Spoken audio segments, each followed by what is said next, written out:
तो चलिए बिना किसी देरी के शुरू करते हैं। आज के इस एक्सप्लेनर में हम दुनिया के टॉप 1% लोगों की मानसिकता और उस सटीक गणित को डिकोड करने वाले हैं जिसका इस्तेमाल वे अपनी संपत्ति बनाने के लिए करते हैं। ये कोई जादू टोना नहीं है, बल्कि पैसे को मैनेज करने का एक बहुत ही शानदार और स्पष्ट सिस्टम है जिसे 25-15-50-10 वेल्थ रूल कहा जाता है। हम सभी आर्थिक आज़ादी चाहते हैं, लेकिन अक्सर सही रास्ता न पता होने के कारण उलझ जाते हैं। तो चलिए सोर्स मटेरियल के आधार पर इस नियम को गहराई से समझते हैं और देखते हैं कि कैसे कोई भी इंसान पेचेक टू पेचेक की थका देने वाली साइकिल से हमेशा के लिए बाहर निकल सकता है। कभी ध्यान दिया है कि दुनिया के सबसे अमीर लोगों और औसत कमाने वालों के बीच असल फर्क क्या है? ये बहुत ही दिलचस्प है। अमीर लोगों में ज्यादातर एंटरप्रेन्योर्स और इन्वेस्टर्स होते हैं। एंटरप्रेन्योर्स बिजनेस के मालिक होते हैं और इन्वेस्टर्स एसेट्स यानी संपत्तियों के मालिक होते हैं। और दूसरी तरफ औसत कमाने वाले लोग एक बहुत ही आम जाल में फंसे होते हैं। वे कर्मचारी होते हैं और अगर सच कहा जाए तो वे अपने खर्चों के एक तरह से गुलाम बन चुके होते हैं। अगर हमारे पास ऐसी कोई संपत्ति नहीं है जो हमारे लिए काम करे, तो हम सिर्फ अपने बिल चुकाने और जिंदा रहने के लिए ही काम कर रहे हैं। ये आज के समय का वो कड़वा सच है, जहां लोग सैलरी वाले दिन अमीर महसूस करते हैं और महीने के एंड तक आते आते बिल्कुल खाली हाथ हो जाते हैं। तो इस जाल को तोड़ने का तरीका क्या है? इसका सीधा सा रास्ता है 25-15-50-10 रूल। चलिए इसे समझते हैं। नंबर 1, 25% हिस्सा जाएगा कंपाउंड ग्रोथ के लिए। नंबर 2, 15% आर्थिक स्थिरता के लिए। नंबर 3, 50% हमारी नितांत आवश्यक जरूरतों के लिए। और नंबर 4, 10% हिस्सा गिल्ट फ्री रिवॉर्ड्स के लिए। चलिए इस फ्रेमवर्क के पहले पिलर से शुरुआत करते हैं, 25% कंपाउंड ग्रोथ यानी हमारे भविष्य का निर्माण। ये वो पैसा है जो बैकग्राउंड में चुपचाप ऐसी संपत्तियां खरीदने का काम करता है जिनकी कीमत वक्त के साथ बढ़ती है। और सच कहूं तो इसका असर लिटरली जादुई होता है। स्क्रीन पर बिली और फिल का ये उदाहरण ही देख लीजिए।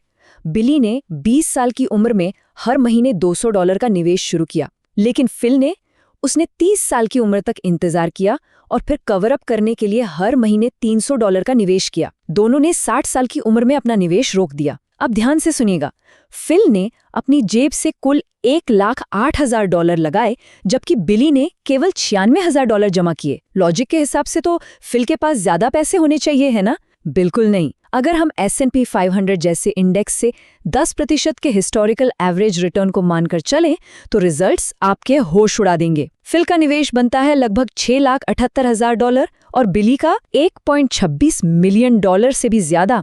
बिली ने $12,000 कम लगाए, फिर भी उसे लगभग $6 लाख एक्स्ट्रा मिले। ये इस बात का एकदम पक्का सबूत है कि इन्वेस्ट करने में देरी करना जिंदगी का सबसे महंगा सौदा साबित हो सकता है। अब सबसे बड़ा सवाल, ये पैसा लगाना कहाँ है? इसके लिए इस एसेट रिस्क स्केल को समझना बहुत जरूरी है।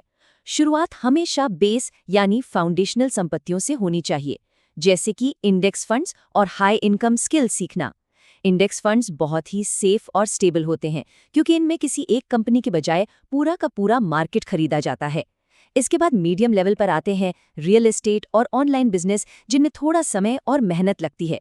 और फिर सबसे ऊपर आते हैं हाई रिस्क वाले इन्वेस्टमेंट्स, जैसे इंडिविजुअल स्टॉक्स या क्रिप्टो। अब ये सुनने में बहुत एक्साइटिंग लग सकते हैं, लेकिन ये लॉन्ग टर्म वेल्थ बनाने की ठोस नींव नहीं है। बिना मजबूत फाउंडेशन के सीधे हाई रिस्क में पैसा लगाना बस जुआ खेलने जैसा है। एक और बात, सिर्फ सही एसेट चुनना ही काफी नहीं है। ये भी तो देखना होगा कि कहीं सरकार हमारे मुनाफे का बड़ा हिस्सा टैक्स के रूप में न ले जाए। स्क्रीन पर इस टेबल को देखिए, जो दिखाती है कि अलग अलग जगहों पर टैक्स एडवांटेज्ड अकाउंट्स का इस्तेमाल कैसे किया जाता है, जैसे कि यूके में ISA या वर्कप्लेस पेंशन और अमेरिका में रॉथ IRA या 401k। इन अकाउंट्स का इस्तेमाल करके इन्वेस्टमेंट्स को टैक्स फ्री बढ़ने दिया जा सकता है। लोग अक्सर इस स्टेप को इग्नोर कर देते हैं, लेकिन अगर दशकों के हिसाब से सोचें तो कानूनी तौर पर टैक्स बचाने का ये तरीका लिटरली लाखों का अंतर ला सकता है। दुनिया के किसी भी कोने में रहने वाले इंसान को अपने देश के इन टैक्स बचत खातों के बारे में पता होना ही चाहिए। तो चलिए अब देखते हैं कि क्लासिक और ऑटोमेटेड इन्वेस्टमेंट सेटअप असल में कैसा दिखता है। ये 3 फंड पोर्टफोलियो का एक बहुत ही बेहतरीन सैंपल है। इसमें 60% अमेरिकन स्टॉक्स हैं, 30% इंटरनेशनल स्टॉक्स हैं और 10% ट्रेजरी बॉन्ड्स हैं। ये कॉम्बिनेशन क्यों? क्योंकि ये आपको डाइवर्सिफिकेशन और स्टेबिलिटी दोनों देता है। बॉन्ड्स का ये 10% हिस्सा मार्केट क्रैश होने पर पोर्टफोलियो को भारी नुकसान से बचाता है। और हाँ, जैसे जैसे उम्र बढ़ती है, रिस्क कम करने के लिए बॉन्ड्स का ये प्रतिशत बढ़ाया भी जा सकता है। पर इसमें सबसे बढ़िया चीज क्या है पता है? इसे पूरी तरह से ऑटोमेट किया जा सकता है। सैलरी आते ही पैसा अपने आप इन्वेस्ट हो जाएगा, ताकि हमारे इमोशंस इसमें कोई दखलंदाजी न कर सके। अब आते हैं हमारे दूसरे पिलर पर, नंबर 2, 15% आर्थिक स्थिरता, यानी हमारा सॉलिड सेफ्टी नेट। देखिए, बिना किसी सेफ्टी नेट के एक अचानक आया मेडिकल बिल या कार का ब्रेकडाउन सालों की मेहनत पर पानी फेर सकता है। इसीलिए स्क्रीन पर जो नंबर 5 दिख रहा है ना, ये बहुत जादुई है। स्टेबिलिटी का हमेशा एक ही गोल होना चाहिए, पूरे 5 महीने के बेसलाइन कोर एक्सपेंसेस को कवर करना। इसमें सिर्फ किराया, राशन और ज़रूरी बिल आते हैं। मतलब अगर महीने का ज़रूरी खर्च $1500 है, तो स्टेबिलिटी फंड पूरे $7500 का होना चाहिए। ये 5 महीने का बफर हमें किसी भी बड़ी मुसीबत के वक्त शांति से सोचने और स्थिति को संभालने का पूरा समय देता है। लेकिन इस स्टेबिलिटी फंड के कुछ बहुत ही सख्त और नॉन नेगोशिएबल नियम हैं। रूल नंबर 1, ये पैसा 24 घंटे के अंदर आसानी से मिल जाना चाहिए, क्योंकि इमरजेंसी के वक्त इंतजार करने का टाइम नहीं होता। रूल नंबर 2, इसमें 0 रिस्क होना चाहिए। इस पैसे को भूलकर भी शेयर बाजार या क्रिप्टो में नहीं डालना है। और रूल नंबर 3, इसे ऐसे ही खाली नहीं छोड़ना है। इसे हमेशा एक हाई यील्ड सेविंग अकाउंट में रखा जाना चाहिए, ताकि बिना किसी रिस्क के कम से कम महंगाई यानी इन्फ्लेशन को तो मात दी जा सके। इस फंड को तेजी से बनाने के लिए 3 ट्रिक्स एक साथ लगाई जा सकती हैं। पहली ट्रिक है पे चेक स्वीप, यानी सैलरी आते ही 15% हिस्सा तुरंत ऑटोमेटेड ट्रांसफर के जरिए अलग कर दें। दूसरी है रिप्लेसमेंट प्रॉमिस, मतलब अगर कभी इमरजेंसी में इस फंड से पैसा निकाला है, तो अगली सैलरी से उसे तुरंत वापस भरना सबसे पहली प्रायोरिटी होनी चाहिए। और तीसरी ट्रिक है सेव बाय स्पेंडिंग, जहां राउंड अप ऐप्स का इस्तेमाल करके रोजमर्रा की खरीदारी के छुट्टे पैसे ऑटोमैटिकली इस फंड में जमा होते रहते हैं। सच में ये छोटे छोटे कदम बहुत तेजी से एक मजबूत सेफ्टी नेट बना देते हैं। तो अब बढ़ते हैं हमारे तीसरे पिलर की तरफ, नंबर 3, 50% हमारी नितांत आवश्यक जरूरतों के लिए, और सबसे जरूरी लाइफस्टाइल क्रीप से बचना। पता है, यहीं पर अक्सर ज्यादा कमाने वाले लोग भी बहुत बड़ी गलती कर बैठते हैं। वो अमीर बनने की बजाय अमीर दिखने की कोशिश में लग जाते हैं। अमीर दिखने की इस रेस में डिजाइनर कपड़े, महंगी लीज वाली गाड़ियां और क्रेडिट कार्ड का भारी कर्ज शामिल होता है। इसे लाइफस्टाइल क्रीप कहते हैं। मतलब जैसे जैसे कमाई बढ़ती है, खर्चे भी उसी स्पीड से बढ़ने लगते हैं। ये बहुत ही तनाव भरा दिखावा है। इसके उलट असल में अमीर होने का मतलब है सादे कपड़े पहनना, शांति से अपने इन्वेस्टमेंट्स को बढ़ते हुए देखना, और सबसे जरूरी चीज, अपने ऊपर कोई बुरा कर्ज यानी बैड डेट ना रखना। सच्ची वेल्थ वो नहीं है जो दुनिया को बाहर से दिखाई देती है। सच्ची वेल्थ तो वो शांति और सिक्योरिटी है जो हमारे बैंक अकाउंट्स और पोर्टफोलियो में अनदेखी पड़ी रहती है। तो इस 50% की लिमिट में रहने के लिए हमें अपनी ज़रूरतों को बहुत ही स्ट्रिक्टली डिफाइन करना होगा। इसमें क्या क्या आता है? सबसे पहले घर का किराया या मॉर्गेज, जिसे मोल भाव करके या हाउस हैकिंग के जरिए कम रखा जा सकता है। इसके अलावा राशन, पानी, बिजली और इंटरनेट के बिल, बुनियादी कपड़े और ट्रांसपोर्ट। और ध्यान रहे, ट्रांसपोर्ट का मतलब शो ऑफ करने वाली नई गाड़ियां नहीं है, बल्कि पुरानी और भरोसेमंद कारें हैं जो बस हमें सेफली एक जगह से दूसरी जगह ले जाए। और हाँ, वो जिम की मेंबरशिप जो महीनों से इस्तेमाल नहीं हुई है, या वो रोज-रोज बाहर का खाना, वो इन 50% ज़रूरी खर्चों में बिल्कुल भी नहीं आते। तो अब सवाल ये है कि जब भी इन ज़रूरी चीज़ों के अलावा कुछ और खरीदने का मन करे तो क्या करें? ऐसे में खुद से एक बहुत ही सीधा सवाल पूछना चाहिए, क्या ये एक इम्पल्स परचेज है? यानी क्या ये खरीदारी भावनाओं में बहकर की जा रही है? अगर कोई चीज़ पहले से प्लान नहीं की गई थी और बस अचानक उसे देखकर खरीदने की तेज इच्छा हो रही है, तो समझ जाइए वो एक इम्पल्स परचेज है। और मानकर चलिए, फाइनेंशियली फ्री होने के रास्ते में भावनाओं में बहकर किए गए ऐसे खर्चे एक बहुत बड़ा स्पीड ब्रेकर होते हैं। ऐसे खर्चों से बचने के लिए अमीर लोग एक बहुत ही सॉलिड सिस्टम का इस्तेमाल करते हैं, द 7-डे रूल। चलिए देखते हैं ये काम कैसे करता है। जब भी कुछ अचानक से खरीदने का मन करे, तो सबसे पहले पूरे 7 दिनों के लिए रुक जाइए।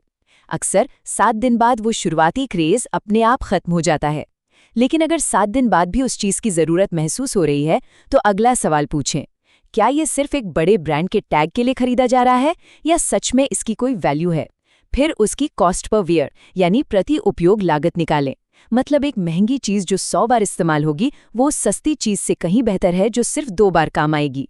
और सबसे आखिर में ये पक्का करें कि वो चीज सच में हमारी जिंदगी को बेहतर बनाएगी, ना कि सिर्फ 2 दिन की खुशी देगी। और अब हम आ गए हैं अपने आखिरी और शायद सबसे मजेदार पिलर पर, नंबर 4, 10% गिल्ट फ्री रिवॉर्ड्स के लिए।